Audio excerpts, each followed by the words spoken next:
don't need to be on the desk. All right.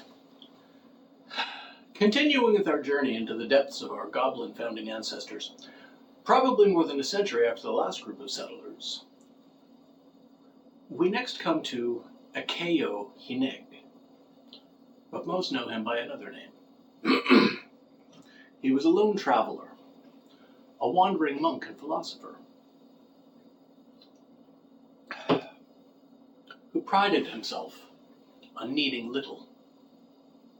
He decided to wander in the direction of a lone mountain, now in broken and unclaimed lands, sometimes called a cursed or poisoned land or cursed, poisoned, or diseased place by the people of the Northeast. Quite without intent, Akayo stumbled upon the base of the mountain, trailing with him a handful of stray dogs who he seemed to have befriended along the way. Under the new moon, this strange goblin felt a welcoming presence as he crossed the threshold of an ancient burial ground, and had decided to explore the path up the mountain. Perhaps he thought he could found a monastery there, but he never said as much. Crossing through the tunnels and entering the great forest, he was met by Seuss's people. They beheld a bedraggled creature with a serene smile, filthy, ill-fitting robes, matted hair, long claw-like fingernails, and a following of dogs who huddled around the odd being, ready to defend him. After pleasantries were exchanged, Akayo only asked where the least obtrusive place for him to settle would be. The Seusswood Gwen, at the time, told him to just go down to the next terrace and find a spot outside of their forest. Word spread quickly in those days, and soon enough, visitors from the other settlements came to see where this strange lone traveler and his dogs decided to live. At first mockingly, but eventually with reverence, people started calling him Quode, which means the dog god.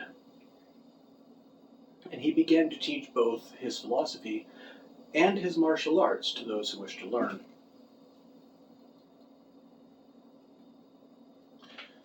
His particular brand of philosophy would rather match the classical Greek cynicism,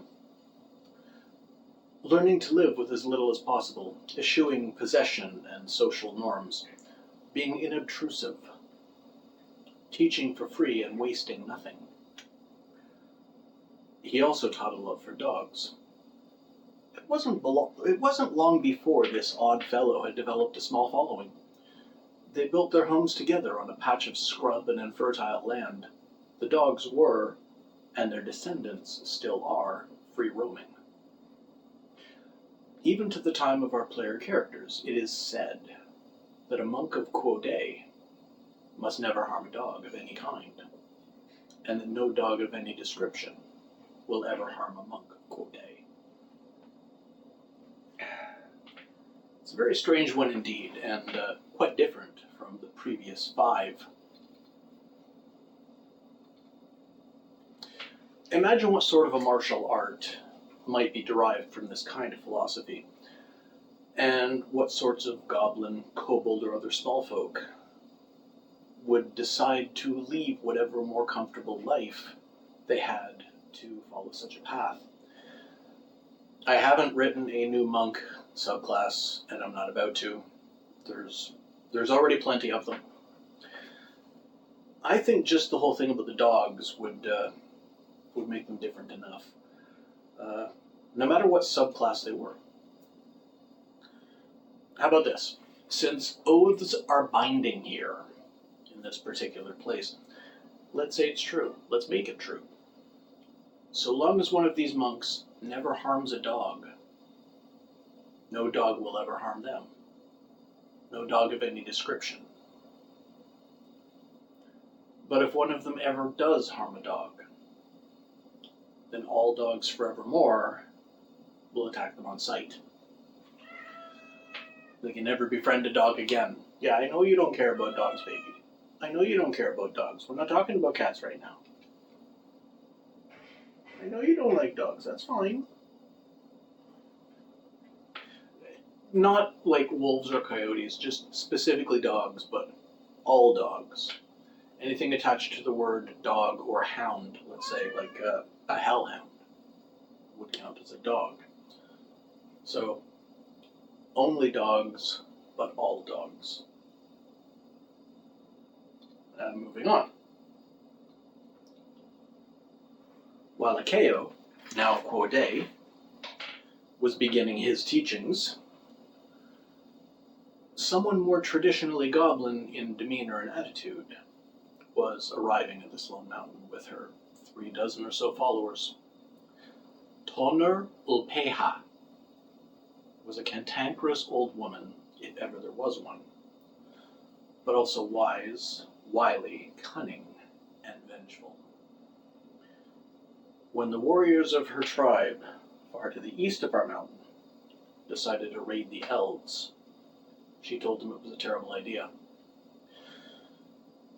But they ignored her. What would a blind old woman know about war? Regardless that she was Booyag, she had magic. When less than half of the warriors returned, and most of them were sorely injured, she suggested they should abandon their village and run. Again, they ignored her. The leaders decided to quickly build walls and defend their homes. They were fools, all of them. She gathered the women and children quietly while the idiots guarded a makeshift fortress.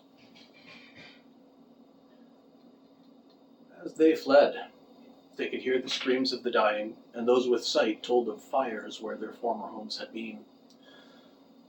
Perhaps the blood of fools would sate the elves' need for retribution enough that they wouldn't hunt down the few who escaped.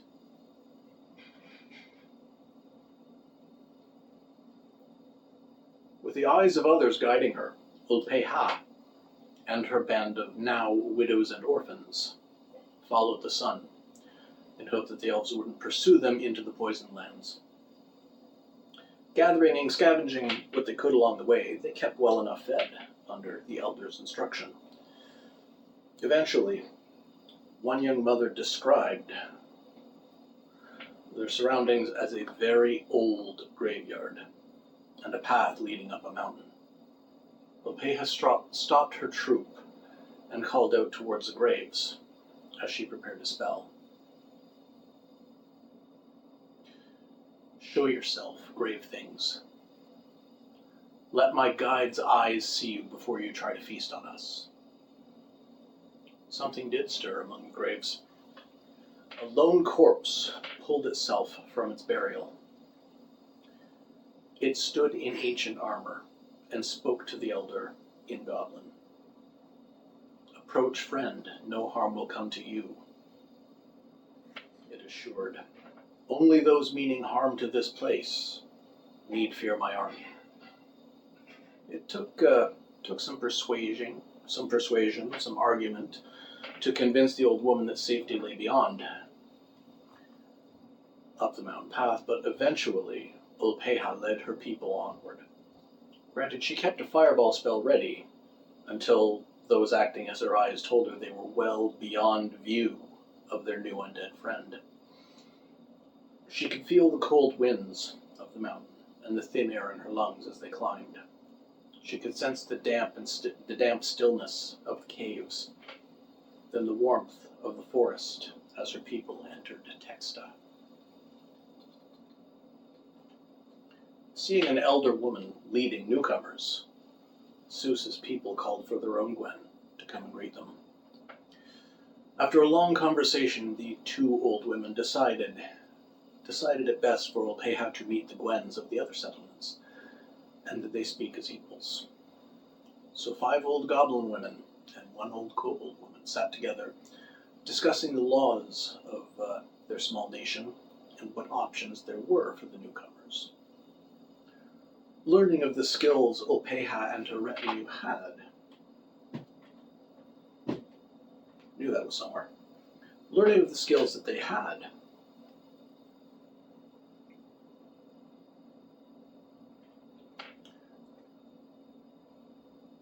The old woman's wizardry,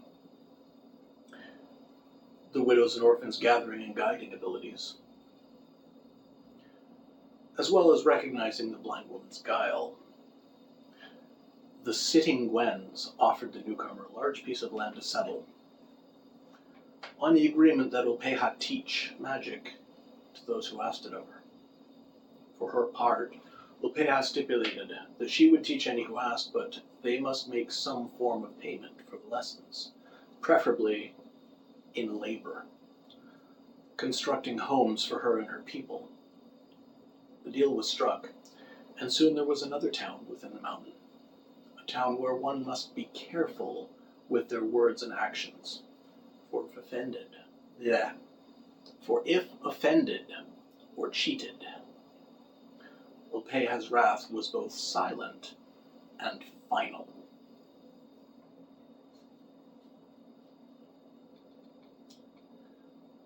We've now made it to within 800 years of current era in-game, when you'd be introducing your player characters. Remember, there's still a few more towns for us to settle. The price to learn magic is high. The price to learn philosophy is less so, but both curriculums are available. Before anyone asks, the name Tonur Ulpeha means Thunder Fox. A blind old goblin wizardess. But remember, wizards, especially necromancers, do have ways of living well beyond their natural lifespans. And no, I'm not talking about becoming a lich. Clone might be a very useful spell if one has a propensity to be in situations where death is a likely outcome. And maybe those clones will be a little younger and able to see. I think by the time player characters happen in Teksta, an 800 plus year old, scroll up, damn it, there. An 800 plus year old, multi-generationally cloned necromancer might make for a very interesting warlock patron. As always, like, share, comment, and subscribe. Let me know what you think. Give me ideas and suggestions. Let's build this place together. Point out my mistakes so I can fix them. I'll honestly thank you for it. I'd rather be corrected than keep being wrong. Just something.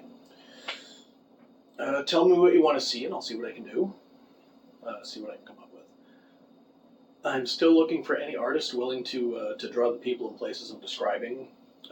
If anybody's interested, giving it a shot, you can contact me via the email address on my YouTube page, and I'll talk to you next time.